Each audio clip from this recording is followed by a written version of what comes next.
would say that the world, in every sense of the word, is bigger than The Last of Us Part 1. Both in scale and the amount of physical space that exists for you to explore, for you to encounter other people. Yeah, this route has its perks. Our hope is to make every corner a challenge, make every decision hard for Ellie. And so we do that not just in the gameplay you experience, but also in the level design. So part of that is making certain experiences really hostile, be it through weather or through rivers or craggy cliffs or slick snow. But we also use it in terms of how blind the player is. Like, what can they see? How safe do you feel? Can you see a threat coming around the corner? You never know if the bullets in your gun are going to be enough. You never know if you can stop and bandage your arm. You can never fully breathe. And we want you to be in alignment with Ellie, who can never fully breathe when she experiences this trauma. For Jackson specifically, we wanted to make it feel like a very close-knit kind of community that's focused on family, focused on sustainable ways of living. I obviously have the hydroelectric dam generator that's powering the town, so we have, you know, electricity in Jackson, which is not something that maybe players would expect to see in the world. But given that we're further in time, we wanted to show that there are certain people dedicated in the world to rebuilding a life that doesn't revolve around killing people and scavenging. As you walk around the town, you can hear kids laughing. You could see people going into restaurants and eating, and it's a very kind of tranquil town. Now, we know there's all these horrible things happening outside the walls, but they've been able to protect the innocence of this town. Jackson, in many ways, represents what is at stake for our characters, a life of peace and relative comfort, a life where you can fall in love, a place where children can play and it's okay. And I think, you know, when we were looking at building out Jackson, it's like, okay, how many of those moments can we represent? What's awesome about the world of The Last of Us is it shows just how precious the things that we take for granted in our everyday lives, how precious those things really are.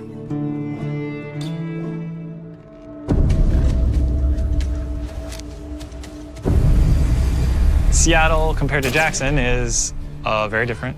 It's more of a war zone, I would say.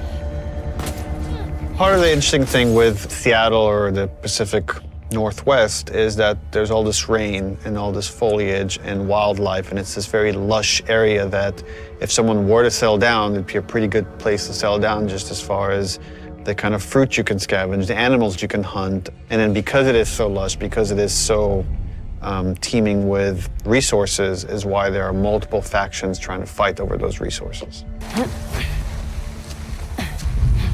One faction you run into in Seattle is the Washington Liberation Front.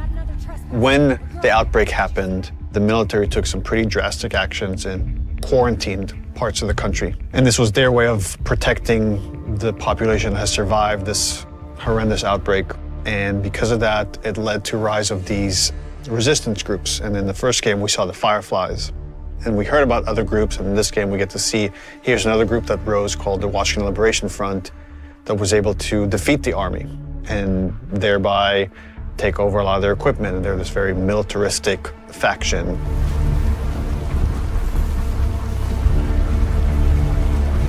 And at the same time, you have the Seraphites. And they're a religious group that also came up out of the outbreak that believed that the pandemic came because of sin. They're trying to reset the world and return it to a better place than it was. In The Last of Us, almost any group that has survived this long has to be dangerous. If you're not dangerous, you're not going to survive. You're going to become someone's victim. And the two factions you run into are both very dangerous. The WLF has a lot of military equipment that they're able to use to defend this area, and they have large numbers, whereas the Seraphites are very quiet and stealthy and is able to use the large amount of foliage to their advantage, and they fight more in this kind of guerrilla warfare.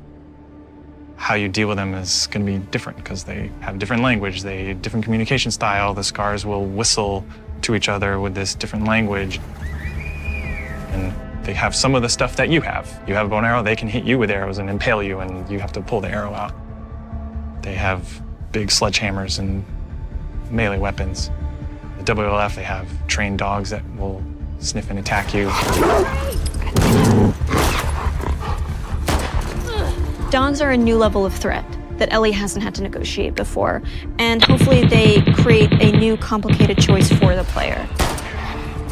We saw in them an opportunity to challenge people's perceptions of what a combat setup can be. We wanted to find really hard choices. The dogs themselves have names. They're called out by their owners. We wanted every setup to be challenging.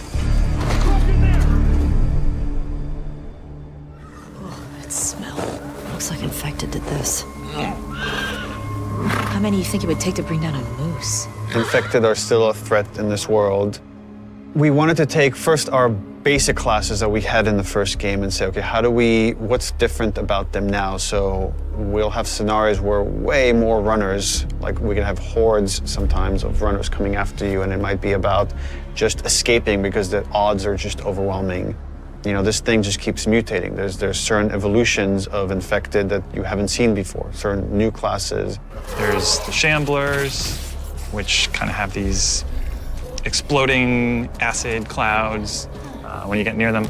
You're running down a hallway and you have to suddenly make a decision like, oh, do I want to take the damage and go through this cloud or find some other route or go back the way I came? And it kind of forces you to, on the fly, kind of make new decisions about how you're going to deal with the threat behind you or potentially in front of you.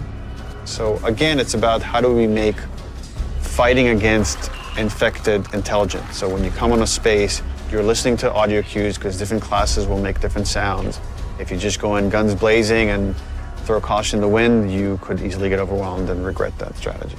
That level of uncertainty and instability is something our characters have to carry with them every day as they go out into the world to protect the people they love most. And that threat is banging on their door every day. I really hope you make it.